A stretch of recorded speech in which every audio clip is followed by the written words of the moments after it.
I'm Jules, the speech pathologist. If you haven't seen already Magnatiles, they're beautiful little tiles with magnets that you can attach and build things. These are great in speech therapy because you can use these to expand play. So your child may already be playing with one or two toys or have some favorites, and what you can do is incorporate something like Magnatiles where you can build things to expand that. So what I'll usually do is make something simple like a house. I'll do a big house and a small house. So you've got that concept of big and small. I can use that to talk about things and instructions. Now, when it comes to expanding play, I always follow the child's lead.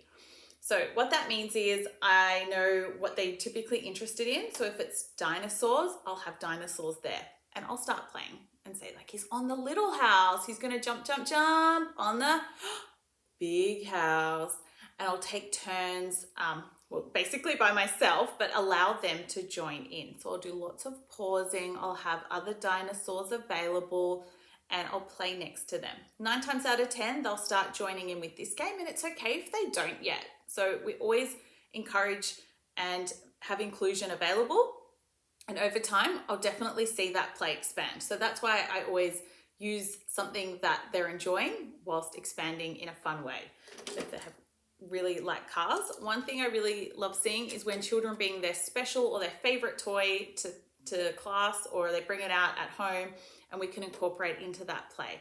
I always make sure that I ask if I can have a turn before I touch their preferred toy. If they're really into transport, I might make this a little transport area.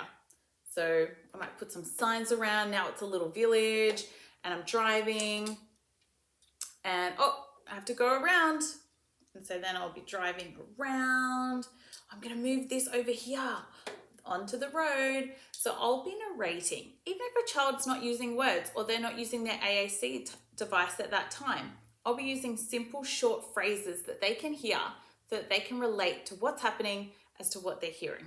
So this is a model for them and their language development. I'll say the nouns of what things are. So like, oh, noodles, yum. I wonder who else likes noodles. Put that inside. And I always talk as if they are listening and that they are really engaged in that game, and always provide that opportunity for them to have a turn. Like, I wonder who drinks coffee? I don't. I wonder if you drink coffee. So I say silly things like that and not always expecting a response. So I'll pause, but I'll continue on with the game.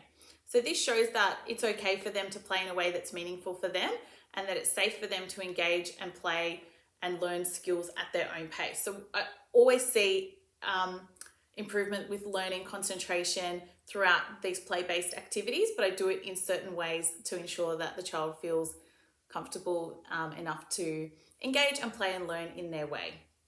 So Magnatiles are great. Best thing is, as you know, I put it into clear bags so children know where they go and label them. A lot of children I see do read or like to look at the words. I'll say, oh, it's finished, time to pack away. I'll do a real warm up to that, especially if they're super into the game. If I can see they're a bit over it, I'll just pack it away, and I might do squash like that, and you can see how easy it is to pack away. Like, they literally stick together. And I wonder if someone else can help. And I might pop it there and wait, and I'll pack away something else. And sometimes I'll pack that away or pop it inside. Again, no pressure. And then we can close. That's all finished. If you have any questions, feel free to let me know, and I'll see if I can do a little video for you.